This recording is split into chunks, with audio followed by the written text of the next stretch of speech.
Coming up on Quays News. The Panama Papers, what are they and what do they mean for you and me? Rachel Stewart takes part in the world's toughest workout challenge. And the Dodgeball World Cup comes to Manchester.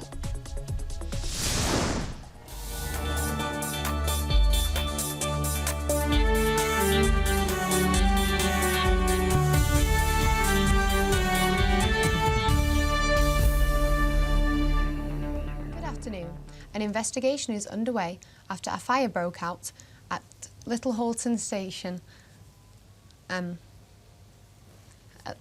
Little Halton Station, it caused severe damage, and 2 fire crews from Farnworth and Bolton Central were called in the early hours of this morning to attend the fire.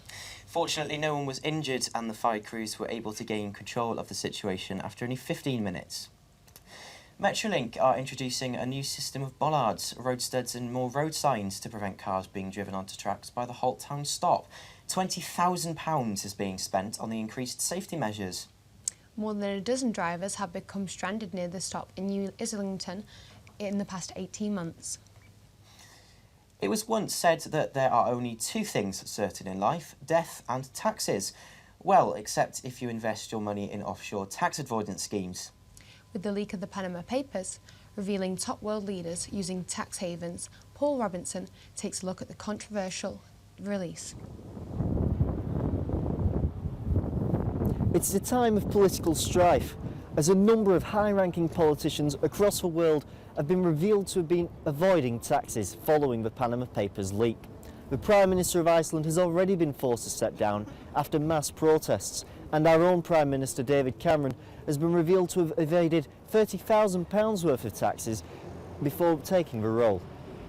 I think the problem at the moment is there's a big gap between what Cameron himself said is illegal but morally wrong, and I think we need to look now at closing that gap so that if something is considered to be morally wrong, that we also make it illegal. It works like this.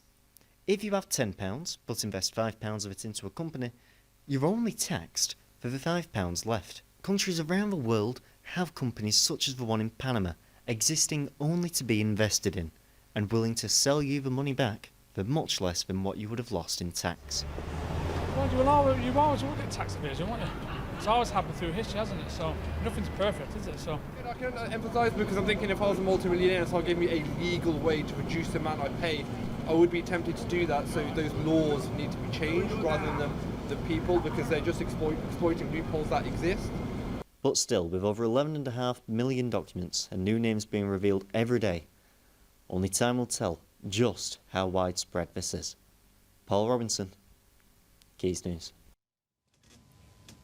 The deadline has passed for people to register to vote in the local elections taking place in May. A change in law in June 2014 meant individuals instead of households have to register, leaving many students in particular without a chance to vote. Joining us in the studio is our political correspondent, Dan Willis. Hi there, Dan. So why do you have to vote? I think you have to vote because you have to have your say. You have to have your voice heard. And for younger people, especially including us, we need to have in charge who we believe is going to be beneficial for us. The number of young people who've been voting in the past 10 to 20 years has massively decreased, up to now 43% of people who are voting, and that's not very good, considering we should be voting in like 70, 80%, so we can have the government that benefits us. Why do you think young people aren't voting? They're disillusioned by the current system, I think, the way things are done. It's kind of, with the younger generation coming through, a lot of beliefs and a lot of ideals are changing. So the way we see things changes every generation. But especially with this one, I think a lot is changing, and the current government isn't beneficial for younger people, mainly because we're not voting. So if we're not voting, we're not having our say. So it kind of is like it's a horrible cycle. Mm-hmm. And can you tell us a bit more about the Brexit campaign?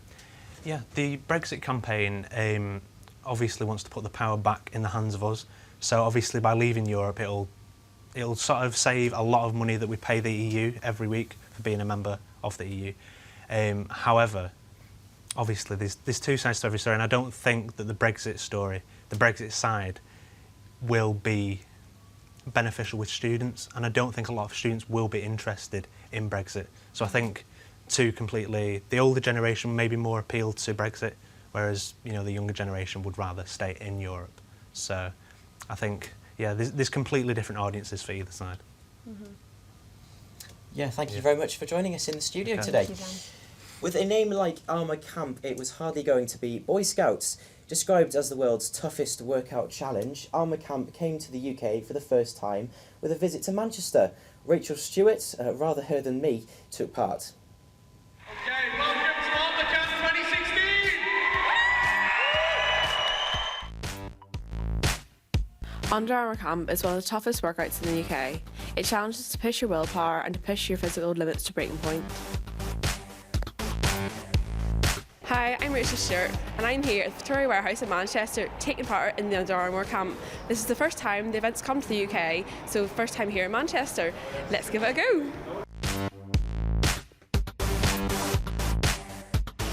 I'm hearing so far that it's going to be pretty intense, but I'm just super excited to be involved. Pretty excited to see what's inside, to be honest. Under Armour say it's what you do in the dark that puts you in the light. This is proven by 300 fitness enthusiasts who joined me on Sunday in an intense 50-minute workout. We had to participate in 5 different zones, each testing a different aspect of fitness, and for participants to become better athletes. I'm Neil Parsley, strength and conditioning coach. I led the Under Armour Camp workout. I think it was really good. I think the energy in the room was brilliant.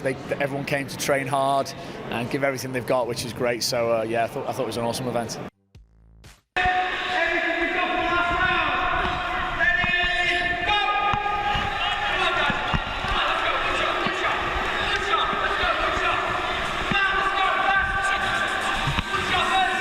No, it was good, really enjoyable. It's used to sort of training with my stable mates, my gym mates, but certainly not that many people all at once.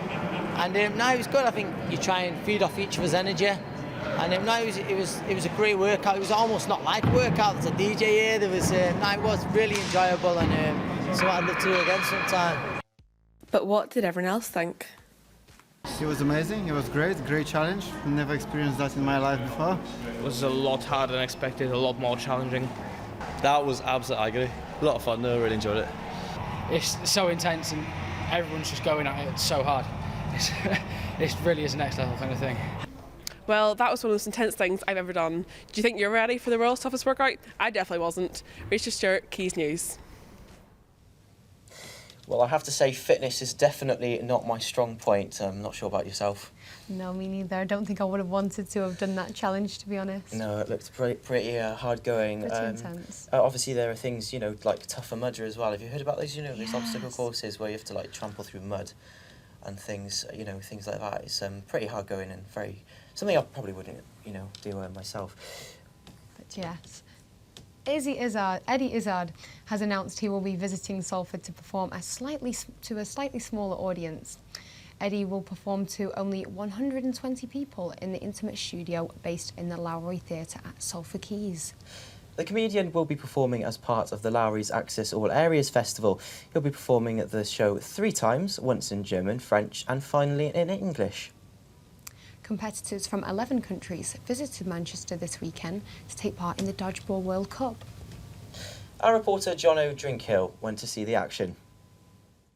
On Sunday morning, Bellevue was buzzing with an abundance of nationalities. They were all here for one cause, to lift the Dodgeball World Cup. A lot of people enjoy the sport in Egypt. We've been playing in sports camps since 2003. So it will be a big thing. We hopefully when we come back, and hopefully next World Cup we'll perform better. The World Dodgeball Championships has come to the National Basketball Centre in Manchester this weekend, with England men's and women's both tipped for success. We'll see how they got on.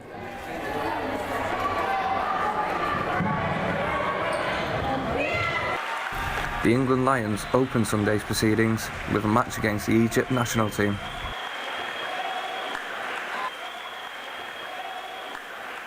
Tactically, England had too much and romped to a comfortable 13-1 victory.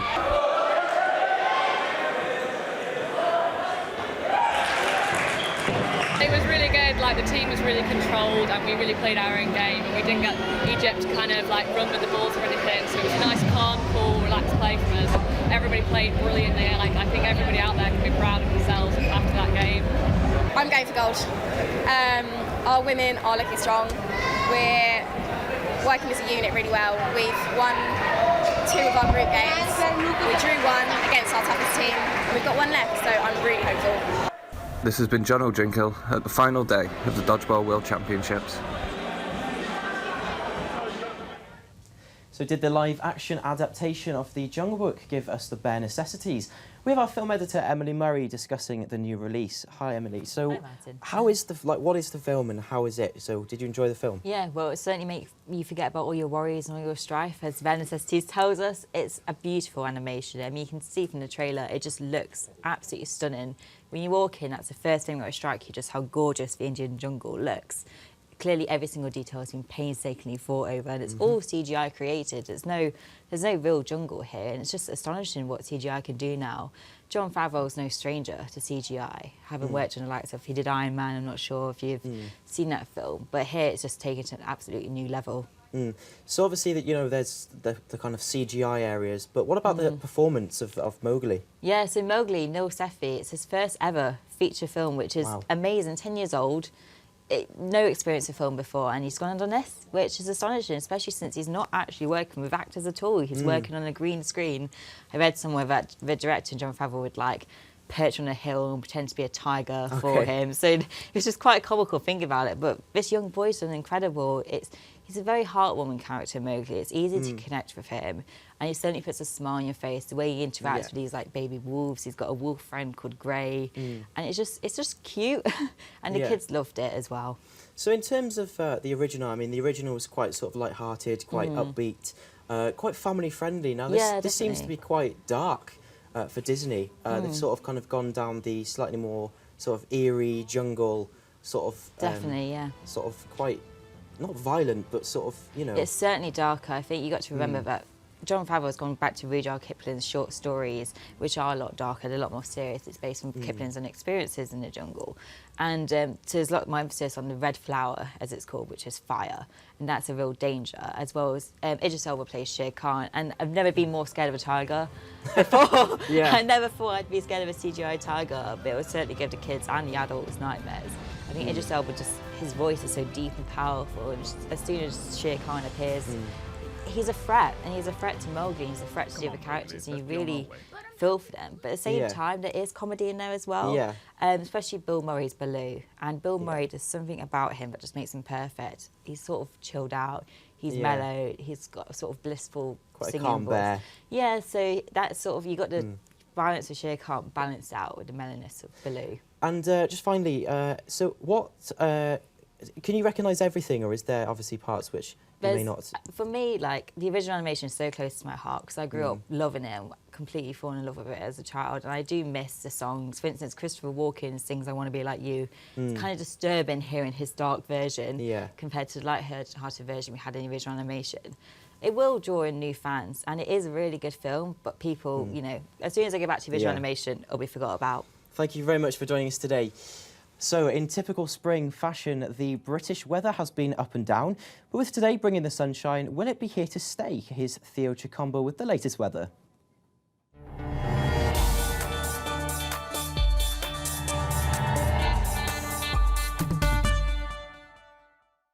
This week's looks settled with some sunshine, cloud and a little bit of rain as we head into the weekend, which we've had temperatures dropping to 5 degrees. Today sees a bright and chilly start with temperatures from 3 ranging all the way to 15, followed by a bright day with sunny periods and also a dry night.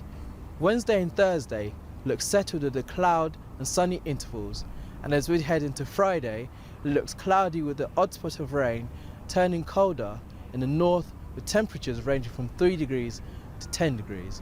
That's it from us. You're listening to Quays News with Theo Chicombo with the Weather Report.